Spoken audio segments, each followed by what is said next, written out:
Hi, and welcome to the Reiki from the Farm podcast, brought to you by me, Pam Allen-LeBlanc from Hidden Brook Farm. I am a scientist, a businesswoman, and a licensed Reiki master teacher with the International Center for Reiki Training. Each week in this podcast, you'll be entertained as you learn about a wide variety of relevant Reiki topics, helping you become a more knowledgeable and effective Reiki practitioner. We caution you, though, this podcast may also dramatically improve your life, and we are so happy that you're here.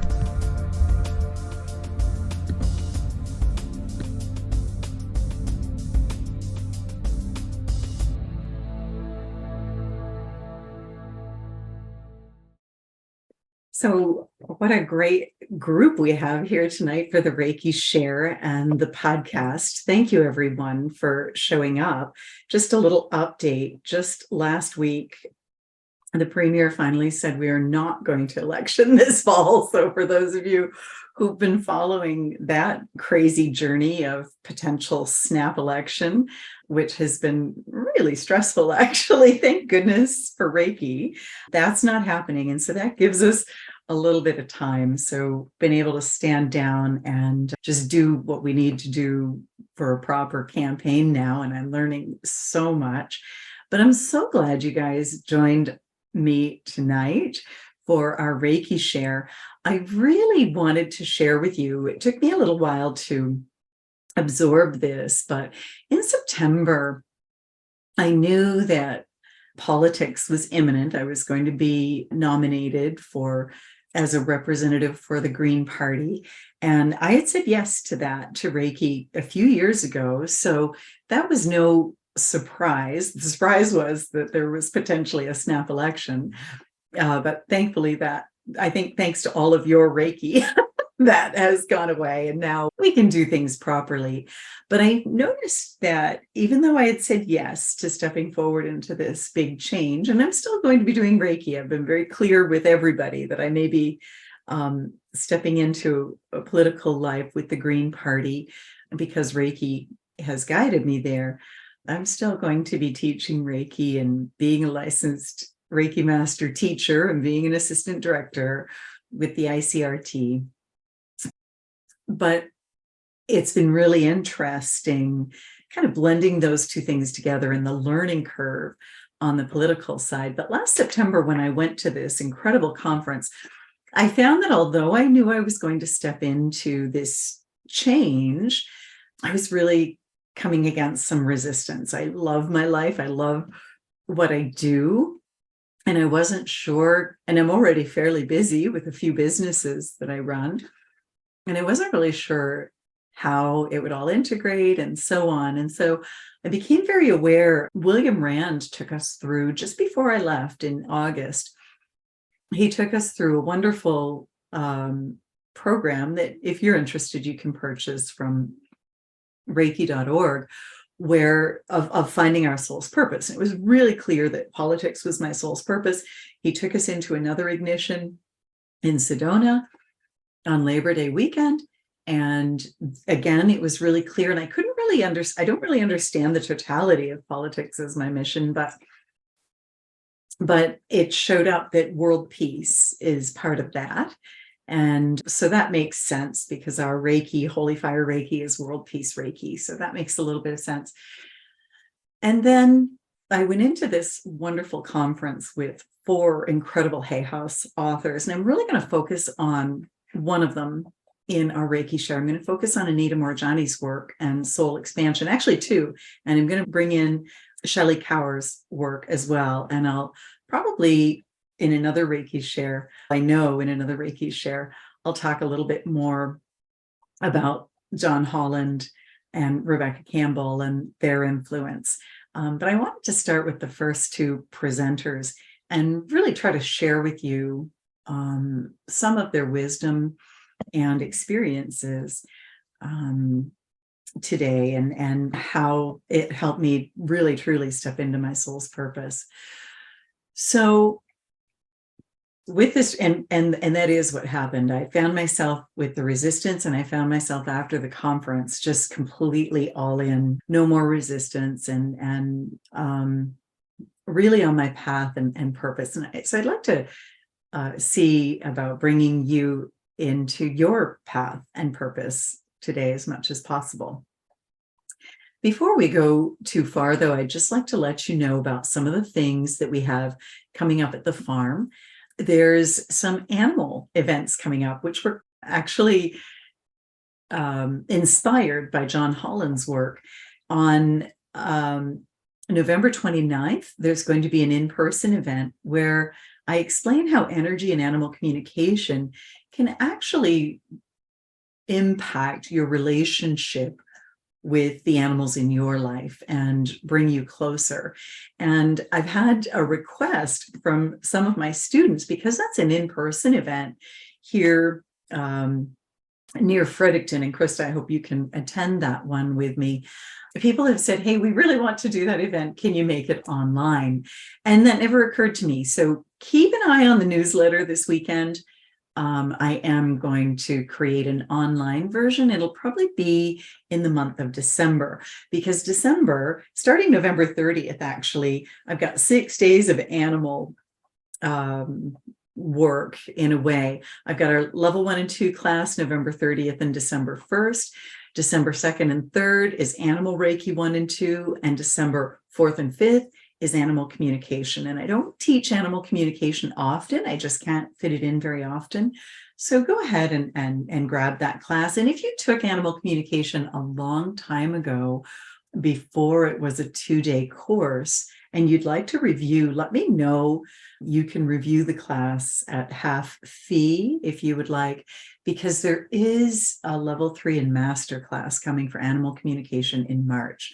So there will also be another chance to review, probably in the Australian time zone, in February or March as well. So just keep an eye out. We will be adding some classes. I will be adding some classes in the Australian time zones in February, March. I haven't done that yet, but I'll try to get those organized very soon. And then in January, I've got a full lineup of classes, including all the master classes and Karuna Reiki Masters. Also wanted to let you know that we are offering free shipping in North America on essential oils until the end of this month. I wanted to let you know that the Reiki Raise Summit is on. If you want to Google that and check it out, there's some fantastic speakers. A lot of my colleagues speaking this year, and I think I'll be speaking on it next year. And this coming May, I'll be teaching animal communication at the Northeast Reiki Retreat at Silver Bay, New York. So please join us. Also, keep an eye out. I've been invited to teach at Omega Institute. And so there is a special peace program going on next June, I believe it is. So I will be, as the details come together for that, I will be announcing that. And I'll be attending the Reiki retreat at Omega Institute as well, or the Reiki conference, and speaking there. And I will be staying afterwards to help William teach his Karuna Reiki class. So just all kinds of amazing things going on, and would love to have you join us for any of those that make sense for you. So I also just wonder if I can invite everybody to bring your hands in Gasho. And Amanda says, Silver Bay is so fun. It was so much fun, and definitely looking forward to going every year. So I'm just going to invite everybody just briefly to bring your hands in Gasho and just activate your Reiki energy. And just noticing the brothers and sisters of the light, the divine ones, the angels, the archangels, the divine animals that are standing at the corners of the land and on every side of us, supporting us in our work. And we say to them that we invite their compassionate assistance, even and especially when we forget to ask.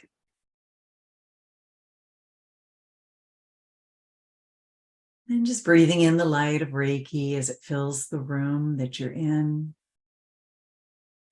Just noticing the Reiki energy flow through your hands and into your heart, the gift of love. In today's session together, we form an intention to connect with our soul's purpose. So often we think that our soul is something small that exists within our body, but our soul is expansive beyond what you can even imagine.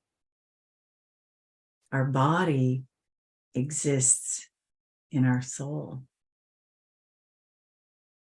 The soul is timeless and everlasting. And the soul didn't come here to this planet to play small. It came to play full out.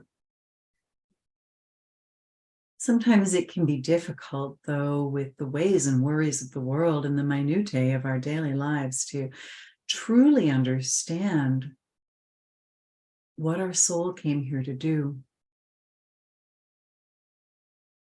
And so if there is any confusion around that, I hope that we can bring that to light for you today. We form an intention to live fully and deeply in our soul's purpose, whatever that might be, and to embrace the growth that comes along with it. With Reiki as our partner and our guide, we know that we are capable of anything. And together, our shared purposes support each other.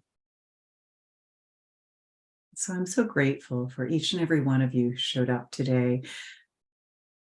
A beautiful group of you who showed up in real time, and those who will be listening after. Thank you. Namaste. So guys, I wanted to start by talking to you about Anita Moorjani. I think that every one of the speakers really inspired me, but I was blown away to meet Anita Moorjani. Anita had written the book Dying to Be Me, and I'll tell you a little bit about her story, and definitely would encourage you to check out her book. Her newest book is really interesting as well. Sensitive is the New Strong. I'm only part way into that one at the moment. But Anita really rocketed to fame when Wayne Dyer discovered her. And what happened was that, and I'll just tell you a kind of my introduction to her work.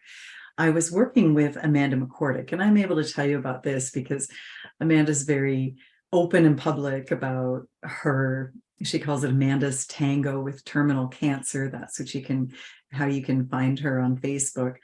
And we recorded a podcast together about this. So she encourages me to share. But in the podcast, I talk about this, and I'll just reiterate it, that at one point, Amanda actually had a very aggressive form of terminal cancer.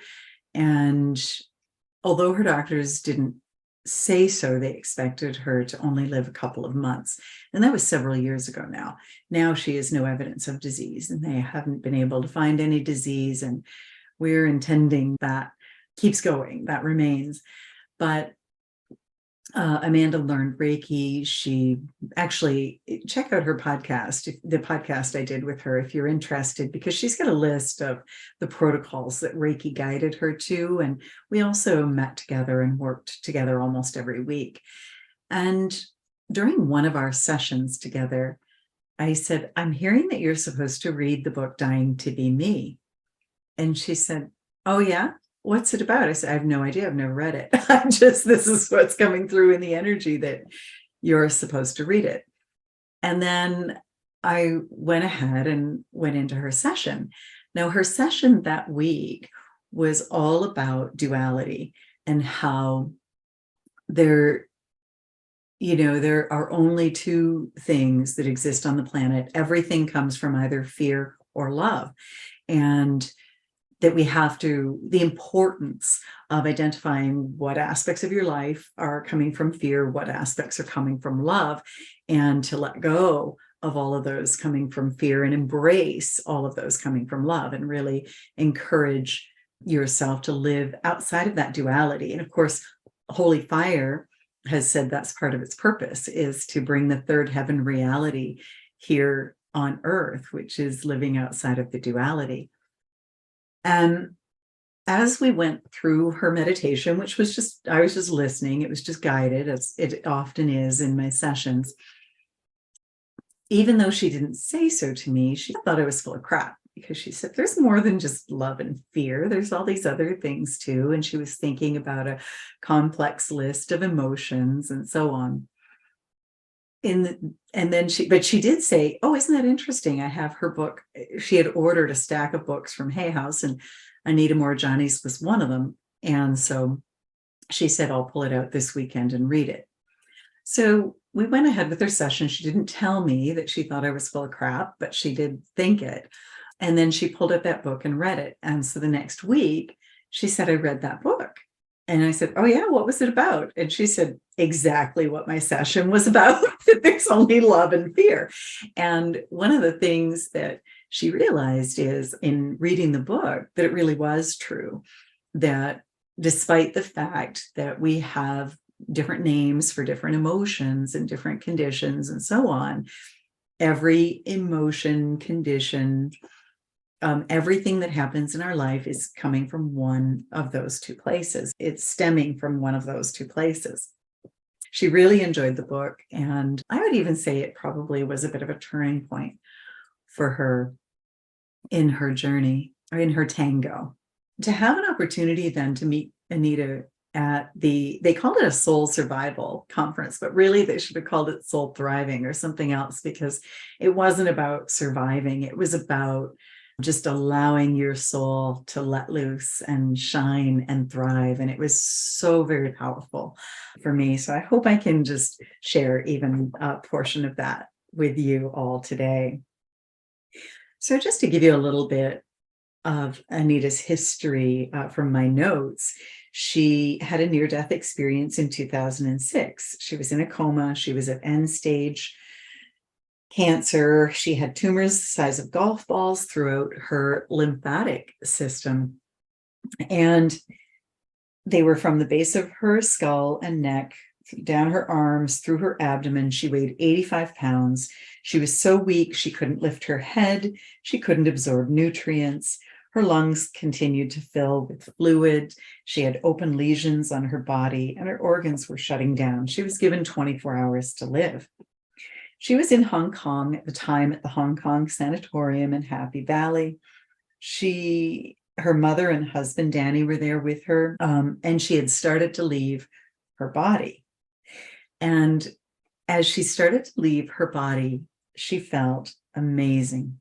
She felt free and vibrant and alive. She said she had always feared cancer and death. She also feared the treatment of cancer, although she did go through treatments, and she was 4 years fighting the disease, and she just didn't feel it was worth fighting anymore. So she let go. But as soon as she did let go, her whole world expanded. And so this tells us that the soul is much more expansive than what we understand or what we realize when we are here in this state of being. As her world expanded, as she let go, she became aware of her brother in India, who was rushing to get on a plane to try to get there, to try to get to her before she passed. Her awareness expanded. She could see and hear the doctors as they talked down the hall. She was very aware of what they were saying. And as she noticed her brother trying to get there, she had the awareness that she needed to try to stay alive at least until he got there. And in that space, what she says she felt was pure, unconditional love. She was just enveloped in it. And from there, she talks about the fact that if love is conditional, it's not love. That's not love. She said it was an ocean of love that she was in, which is so interesting, because those of us who have studied Holy Fire Reiki, one of our most healing experiences that we share in our early classes is the ocean of holy love. but she was bathed in it. And she talks very strongly about how it's our birthright to feel that love. She was also aware of other beings that were there to help her cross over. She recognized some, but not all of them. She was Indian and she was raised in Hong Kong. She went to British schools. Everything around her was multicultural. And something that had happened in her life prior to this that caused great shame to her family is that 3 days before her arranged wedding, she ran away. And it was a 7-day-long wedding affair. There were people that had come from all over to be there. And she says it's really brought a lot of shame onto her family, to the prospective groom's family. Her family was ostracized because of it. And in the Indian community, within 24 hours, everybody knew. And people were told to stay away from her. It brought a lot of shame to her father, who had arranged the marriage. And so she really wasn't sure when she met her father on the other side. Her father had predeceased her. How was that going to go? And she says that when their souls came together, there was no judgment. There was only pure, unconditional love. There was a realization that they had both been victims of the culture. And she talks about the fact that when we die, we leave behind our physical body, our gender, our religious beliefs, our culture, our religion, and our nationality. And isn't that interesting that we can get all hung up on gender or religions or culture that separates us, and those all leave when we're no longer here. So isn't that such an interesting thing? She says, when you just have two unembodied souls, pure souls, all you can see is pure love. That's all that's there. And so what crosses over, which is our souls, our pure consciousness, pure love, our God self. And so in a very short time, she moved to a place of clarity. And as she was in this immense sea or ocean of love, and she could get a sense of how joyful all of her relatives and all of the people that had come to meet her, many of them she didn't know, how joyful they were to see her. And she stopped for a moment to explain to us, because people wondered, how do people communicate with each other on the other side if they don't have biology, if they don't have, is it words, is it language? What is communication like? And she said it's beyond telepathy, because it's like the two souls merge. So it's even beyond what we're able to do with animal communication. You know each other's hearts when you're on the other side. When you're soul to soul, you understand what brought that soul to where they are. And this is really interesting. This is something that I want to call attention to today, is that the people who hurt us the most in this life are the ones who tend to help you the most when you cross over. And so she talked about how she felt so loved. And she found that interesting because she was always taught to fear the other side. In the Hindu religion in which she was brought up, she was taught to fear the gods, to pray, to give offerings and sacrifices. But she found that wasn't the case when she got there.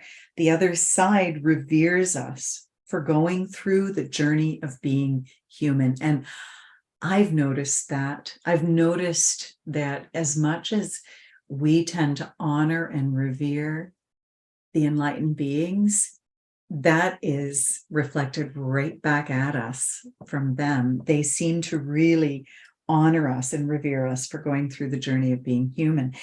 And she found that very eye-opening. That was not at all what she expected. She also, in that place of clarity, understood why she had got cancer. She understood that although she had cancer and although she had crossed over, it also wasn't her time, that she could still continue to cross over. It was her choice. If she really wanted to, she could cross over, but she wasn't supposed to. It wasn't her time, and she could decide to come back. So at one point, her father, and she did talk about the fact that time is not linear there. What was a matter of a day in this coma and in this near-death experience as her organs were shutting down, a lot happened in that length of time. But her father stopped her at one point and told her this was as far as she could go because it wasn't her time. She wasn't forced to come back, but she was encouraged to come back. And she was also very aware at the same time as she had all of this awareness going on of the physical that was happening on the other side of the veil, which is right here where we are. She understood that if she chose to come back, her body would heal very quickly. Her physical body, and here's another real gem that she gave us. Our physical body is a reflection of the state of our soul and of our soul's purpose.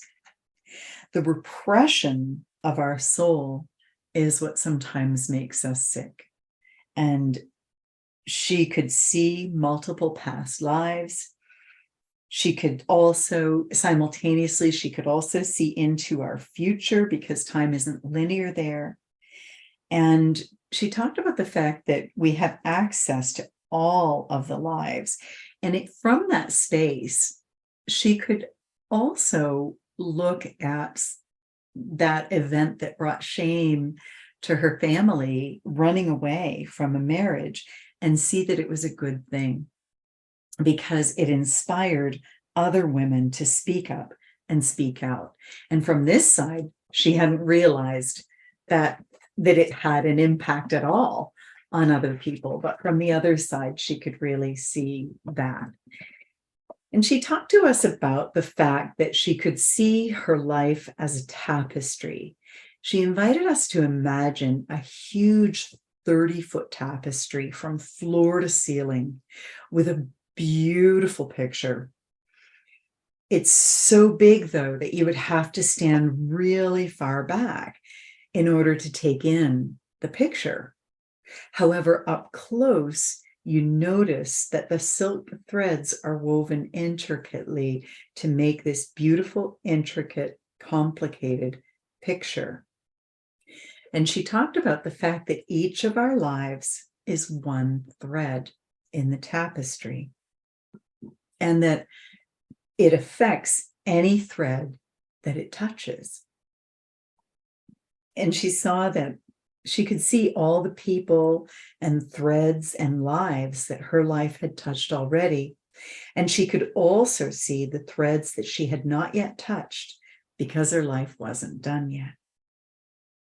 She could see herself speaking to a large audience, but she had no idea what she would be speaking about. She also realized how very powerful each and every one of us are if we choose to believe it and stop limiting ourselves. She said no training has ever come close to giving her a glimpse of how powerful we actually are. And she wondered what this world would be like if we told children how powerful they are and really meant it, really believed it without those limitations. But because we've been conditioned by fear, we are often disempowered and sometimes even moved into a space of victim. But as she was coming back, her father said to her, "Now that you know the truth of who and what you are, now go out and live fearlessly."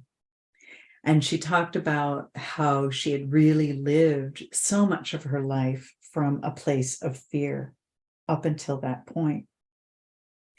When she came back, she recognized one of the doctors and called him by his name, and she knew what he had done, but he had only treated her after she had been in a coma. So he was shocked that she knew his name.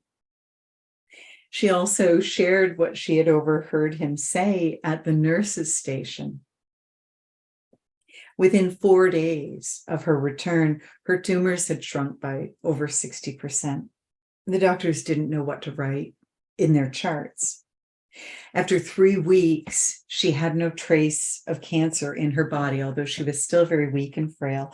And after 5 weeks, she was allowed to go home after some physical therapy and building up her body. That was March 9th of 2006. And so what Anita invited us to do was to form an intention and live intentionally. And so I'm going to invite you to form an intention as we prepare. I've got one more story to tell, and then we'll go into a meditation today. But where would you like to feel more powerful? And I think Diana's cat is typing all kinds of great stuff into the chat, like my cat has done before. When I understand your cat's questions, I will answer them. She talked, though, about the similarities in our cultures, that no matter what culture we're raised on, there's often a basis in fear. She talked about the Hindu beliefs in nirvana, meaning that you no longer have to come back as a human. The belief that coming here is punishment. And in fact, from the other side, she realized that was not correct, that we chose to be here. And whatever we believe, the message is the same. We're often taught that we're not good enough as we are, so we have to keep working on ourselves. And she asks, why do we constantly tell ourselves, I'm not good enough, I must do better, I must be better, I must do more, I'm flawed? This is a concept of who you are at your core. This is not part of God. This is not part of who you really are. This is a concept that we've been taught and that we sometimes choose to believe. She talked about the fact that in her culture, she was trained to grow up subservient to men, and she just accepted that as a fact. She wasn't allowed to have a temper. Everything had to be in service to men. She had to live a service-oriented life. And she said, looking back, that wasn't authentic for her. And I'm starting to realize, as a woman stepping into politics, there's not very many women in politics, because it's really interesting. I think that almost every culture has an element of this in it today. She says that when we encounter people soul to soul, we can see God in everyone's eyes. And this is a concept that has come through in a lot of prayers that I have channeled. She was trained that it's better to give than receive. And so many of these concepts, she often demeaned herself and often saw herself as less than others, as unworthy, as a doormat. Therefore, she never allowed her soul to shine. She thought she was getting better karma by doing this, but she realized that wasn't the case when she viewed it from the vantage point of the other side. We live our lives so often with the purpose of having an ideal afterlife, whereas the truth is that we came here to actually live life to the fullest, not to focus all of our attention on the afterlife. I think the afterlife, from what she says, takes care of itself. She talks about the fact that we are all here to be all that we can be, to let our light shine, and to know that each and every soul came here for a purpose. Our soul came here with an intention to play full out at something. It's our own free will as to whether will follow that path or not. But the fact that you're all here today tells me that you must have at least some interest in that. The best way to know what our soul's purpose is to think about what lights you up and sparks joy. What sparks joy and makes you feel passionate about something. This is part of our soul's purpose. Joy is an indicator that we are living according to our soul's purpose. Reiki, teaching Reiki, doing these Reiki shares, these podcasts. This all gives me joy. This is how I know it's part of my soul's purpose. What surprises me is politics also is giving me a lot of joy. And so I'm like, oh, that's not just something, I guess, that I was told to do. That must be definitely part of my soul's purpose as well, even though I did resist it pretty strongly at first.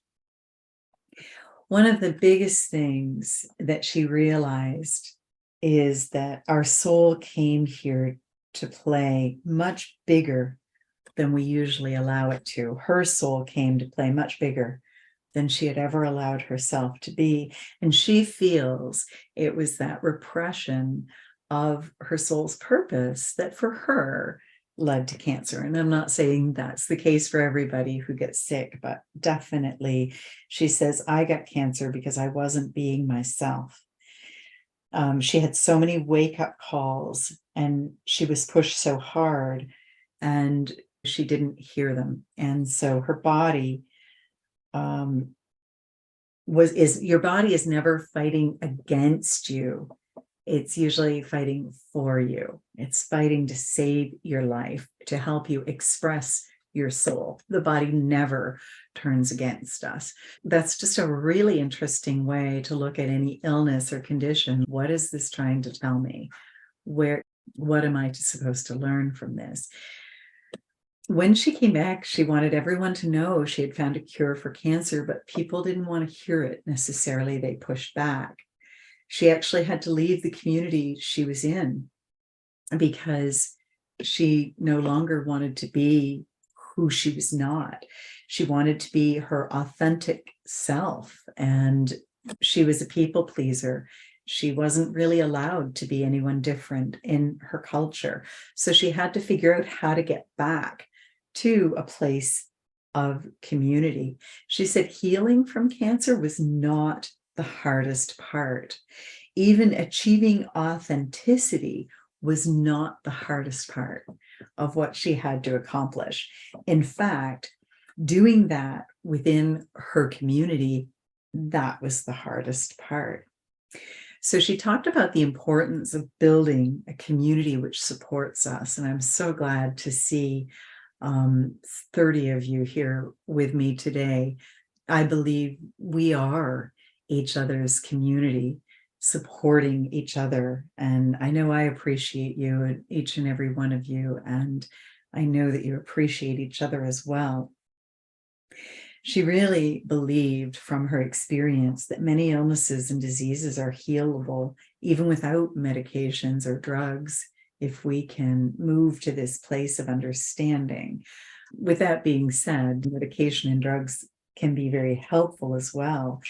But she did a lot of different things and had a lot of different ideas for us. If it feels interesting to you, I'd really encourage you to check out some of her work. Anita Moorjani, Dying to Be Me, Sensitive is the New Strong. It really resonates. And she's got another book in between. I can't remember the title of that, but I will put her name in our podcast notes.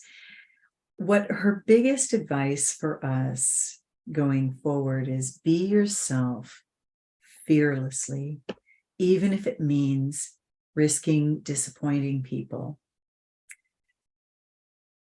And it's different for everyone what that means. So what does it mean for you to be fearless? One of the things she had to learn was how to say no when she knew that it would disappoint people as a people pleaser. So what does being fearless mean to you? And so it was such a powerful talk, and it was followed by a meditation which I want to share with you today. But I want to take you into another speaker before I do. Shelley Kaer, who has a PhD, and she's known as the Past Life Lady. She's been endorsed by Brian Weitz, which a lot of people know. And I forgot to tell my friend Karen Kaeg, if you're listening, just on my way to that talk, I saw a praying mantis. And I know Karen, the praying mantis was a sign that helped Karen Kaeg understand she was to move to Ecuador. And so I couldn't help, we don't have praying mantises in New Brunswick. And so there at Omega Institute in New York was a praying mantis. And I on my way to Shelley Kaer's presentation, I couldn't help but think about that. And I just have this really interesting question in the chat, but about what if this is heaven, from Amanda. How our cultural myths prevent us from experiencing heaven on earth. And I have had that thought that, that's the third book, is What If This Is Heaven? Our cultural myths prevent us from experiencing heaven on earth. Oh my gosh. Okay, sorry. I thought that was your question in the chat. I didn't realize that was the title of her book. It's so funny because before I even read that book, I have read it now, but before I read the book, and obviously I didn't pick up the title very well, I've been shown by Holy Fire that exact thought. What if this is heaven? What if we have an opportunity to live heaven on earth? And some of you who've been following the podcast and the Reiki shares for a while know that I talk about releasing duality and living heaven on earth here, because heaven is all around us. And Colleen Benelli talks about that in the 12 Heavens workshops and so on, that heaven is right here. It's just, what frequency do you choose to live on? What frequency do you choose to live your life on? Do you choose to live heaven on earth, or do you prefer to live a life of duality? And you'll notice that it's not all or nothing. You'll notice that you may, that more and more areas of your life expand into the heaven on earth, and then some areas still exist within duality. The growth isn't just boom, instantaneous. It seems to be ever-going process in our lives. So Shelley Kaer brought in the fact that of past lives, and the fact that past lives are very real. But with that being said, she also talked about the fact that future lives are very real. And so she actually took us into a past life regression. And I'm not trained to do that, so I'm not going to take you into a past life regression today. What we are going to do is we're going to use the distance symbol to do another part of what she did, which was she brought us into a future life. And we can all do that with the distance symbol today. And if you're listening and you're at level 1 Reiki, or you don't have Reiki yet, and you don't have the distance symbol, that's all right. I'm going to send you my distance symbol for you to use. And if you are listening and have the distance symbol, we're simply going to step into a future life where we are living our soul's purpose. And we're going to find out a little bit more about it. And so what that did for me is, after doing the soul expansion experience with Anita Moorjani that we're going to go into now, the next day, listening to Shelley and doing a future life experience, and my question in the whole thing, when I asked you, where do you want to live fearlessly? I said with my health, which has just improved exponentially since that time, with my finances, which has also improved exponentially, and with my life purpose in both politics and my Reiki business. And as a matter of fact, every one of those things has expanded immensely. But I was really, in particular, working through that resistance to politics, and I was very aware of it. And my future life gave me a glimpse of one of the possibilities of where this is going. And it was incredible. But I came back from it. I went into it very insecure, aware that there were rumors that the premier might be calling a snap election, so that I might have to be going home straight into an election, and an election that would be very difficult to win as an unknown in only 30 days and things like that. So I was coming actually from a place of fear, if I'm perfectly honest with you, and a place of duality. And having had a glimpse of where it's all going, I actually shifted completely out of the fear and into a place of confidence. And so whether I win or don't win the election, I know that it's all going to work out. I'm not worried about it. However it turns out, I saw 20, for me, we're going to see what year it is and so on when we go into the future. But for me, it was 20 years into the future, and it works out.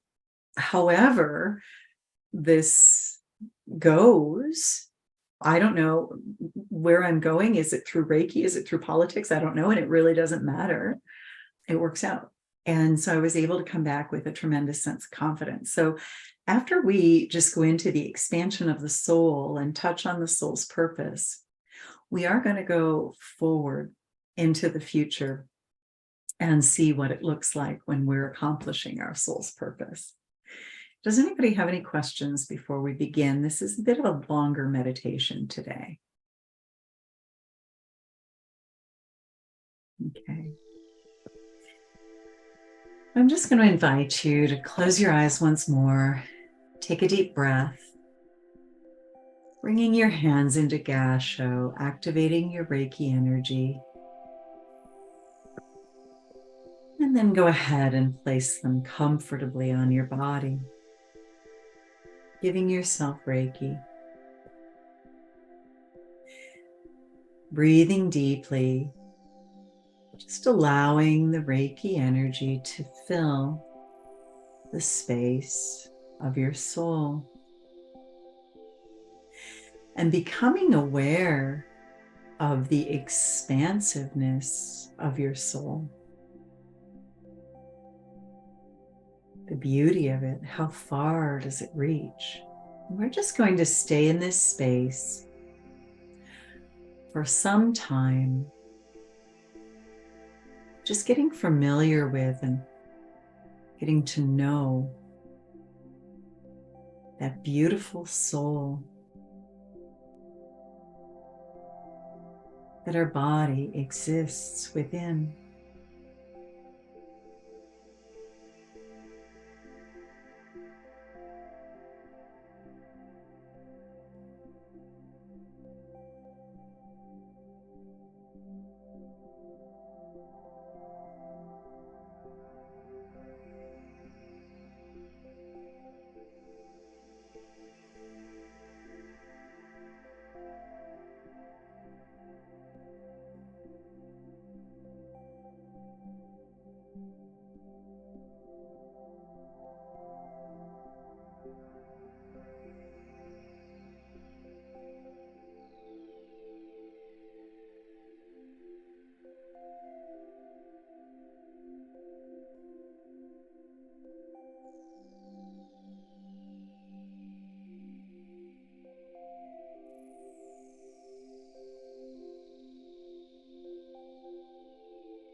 And just witnessing its beauty,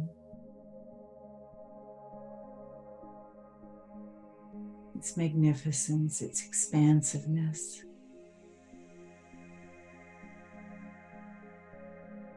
And just bringing yourself into an awareness of your soul.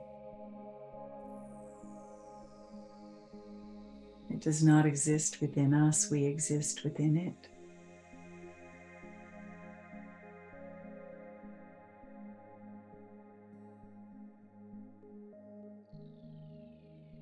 And now just feeling your soul expand to encompass and envelop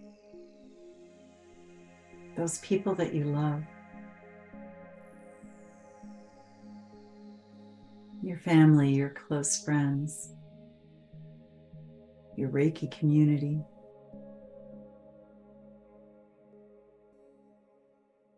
Feeling it expand to touch each other's souls. And just noticing the threads that weave between us as we connect soul to soul, being to being.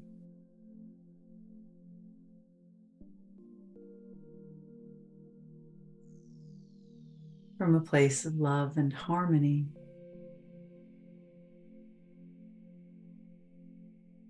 And of appreciation.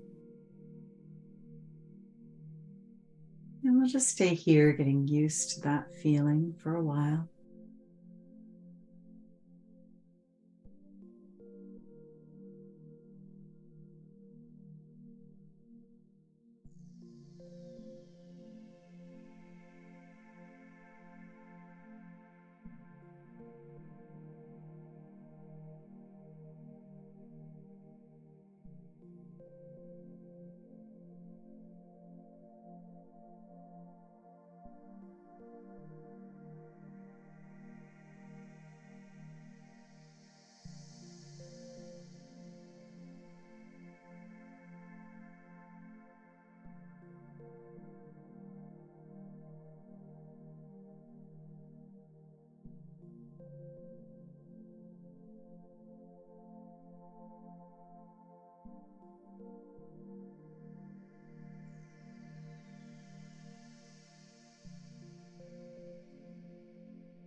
Now feel your soul expanding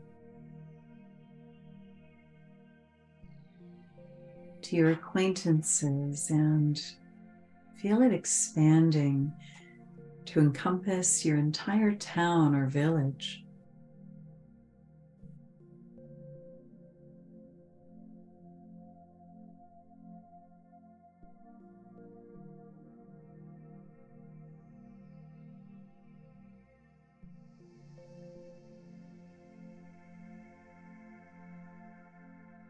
Feel how effortless this expansion is for your soul.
Now allow your soul to continue expanding until it takes up your entire county. Once again, taking note of the effortlessness of this.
Once again, allow your soul to continue expanding until it's as big as your province or your state.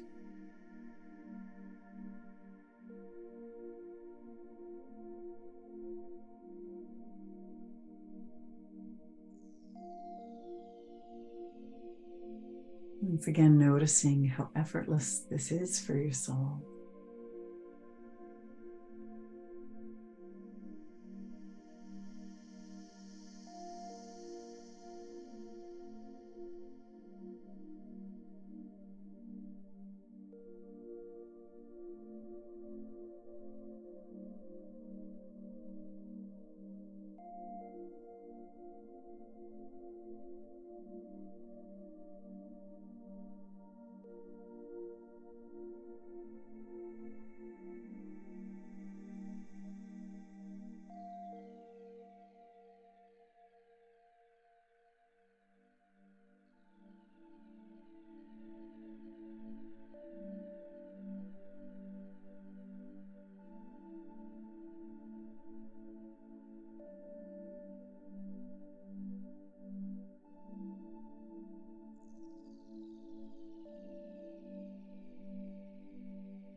From this space of expanded awareness,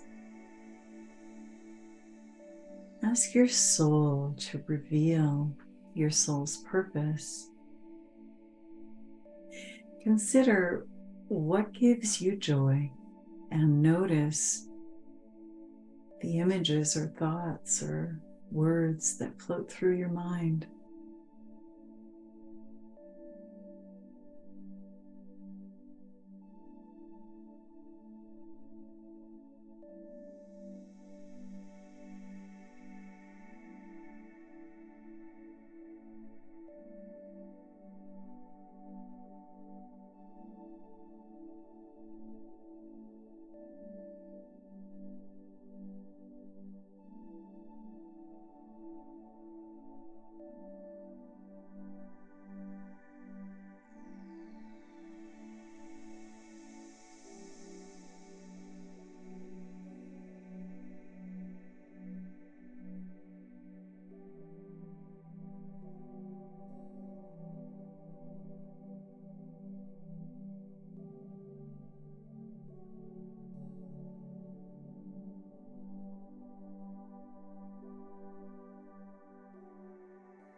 If the thoughts aren't formed yet, that's all right. They're coming. You've made the request. And if you are starting to see something, just allow it to continue to develop. From this place of expanded awareness, allow your soul's light to reach out and connect with every other soul on the planet. Just feeling the web of light that we create when we connect with each other from the space of soul.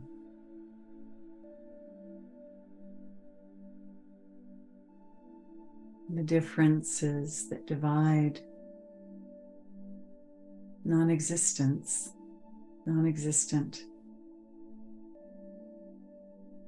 as we connect heart to heart and soul to soul.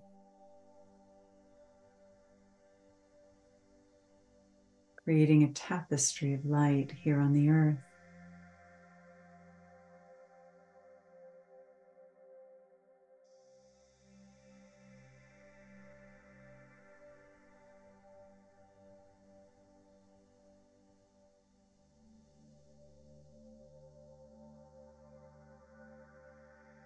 Even with all of our differences, we share the common purpose of creating wellness on the earth today.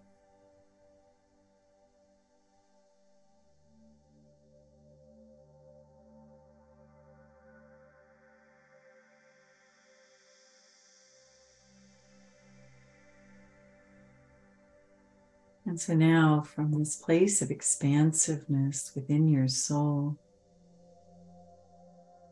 and connectedness, I invite you to imagine that you are once again you. The expanded soul is still there, it is still part of you. You come back to the person that you identify with.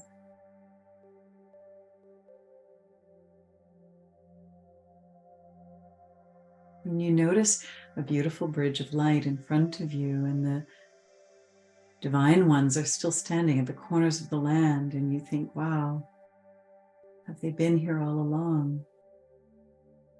Through all of that expansiveness, and yes, they have. We're going to take that bridge of light to a place where you are living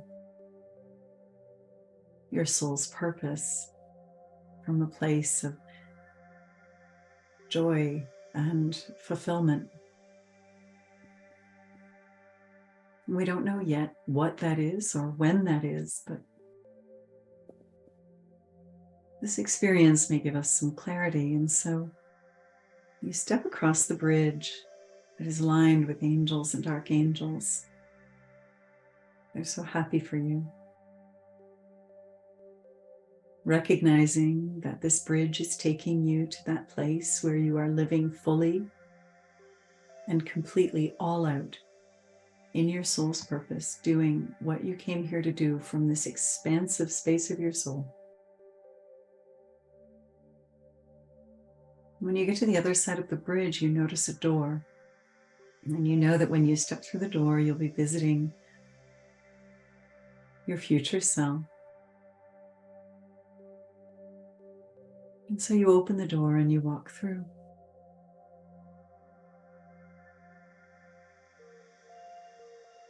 And at first you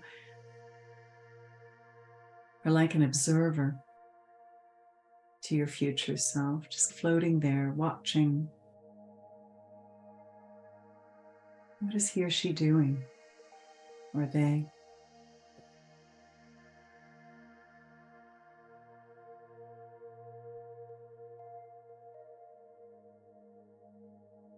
Ask yourself what year this is.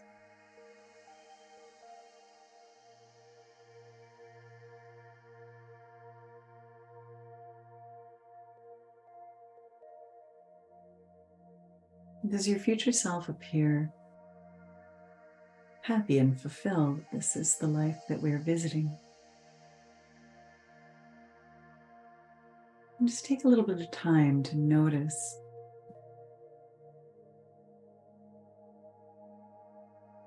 where your future self is, what they're doing.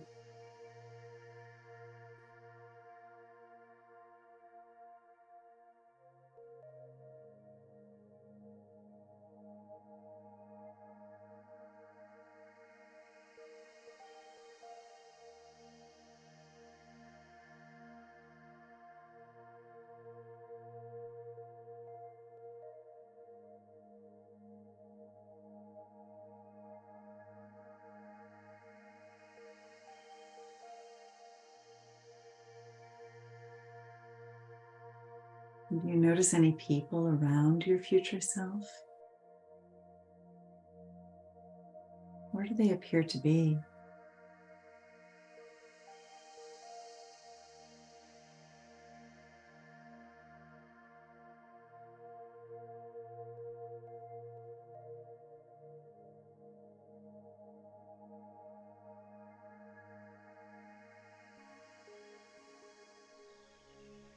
And if it feels right to you, take a step over to your future self. Take them by the hand and sit down with them and ask, how did we get here? And what advice do you have for me to move forward?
If it feels right to you, You can embrace your future self and let them know how proud you are of them for living fully and completely, fearlessly, following their dream.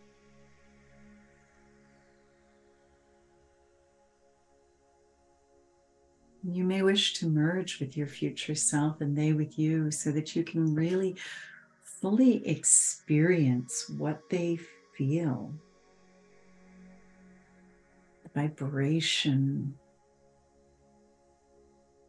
that they are working from, feelings of joy and accomplishment that go along with living fully in your purpose.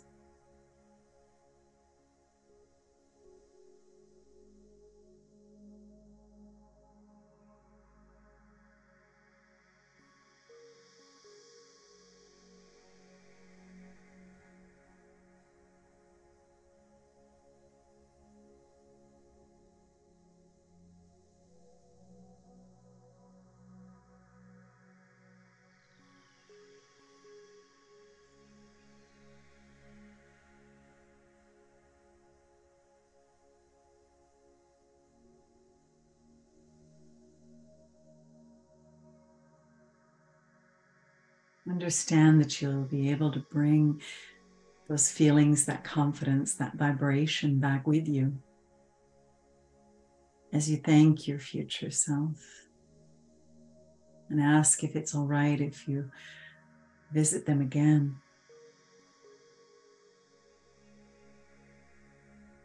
And they may have some parting words for you.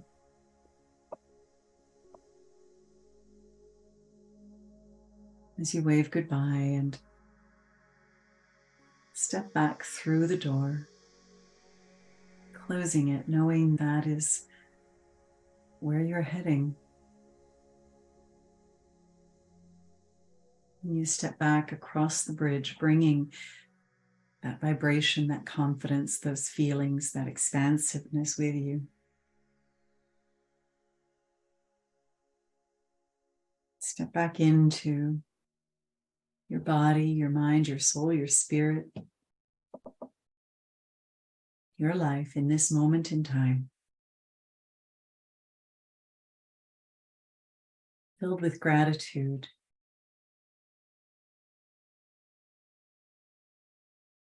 for all that we've experienced together and for all that this life has to offer. Just for today, I am grateful. Thank you. Namaste.